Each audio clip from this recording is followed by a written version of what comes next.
বন্ধুরা দেখো রিওকে ডিম দিয়ে খেতে দিয়েছি, খাবে না, যে ঘরে গিয়ে বসে আছি। চলো দেখাচ্ছি রিওকে, চলো তোমরা দেখো। ওই যে রিও, এই রিও যা খাবি যা, চল আয় আয়।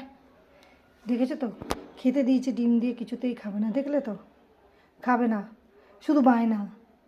এক আধ দিন একটু ডিম দিয়ে খাওয়া যায় না, রোজ মাংস দিয়ে খাবি, মুখটা এলে যাবে তো।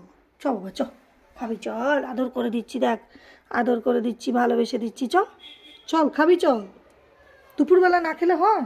আয় আয় রিয়া আয়, এস এস, চলো বাবা, কত আদর করে দিয়েছি, চলো খাবি চলো চলো। একটু খেয়ে নে, বেশি খেতে হবে না, একটু খেয়ে নে। একটা ডিম দিয়ে দিয়েছি তো, এক আধ দিন তো ডিম খেতে হবে না, রোজ মাংস খেলে হবে? চলো চলো চলো চলো চলো চলে যাও, চল চল চল খেয়ে নে, খেয়ে নে। রিও কত আদর করছিস, আবার চলে যাচ্ছিস?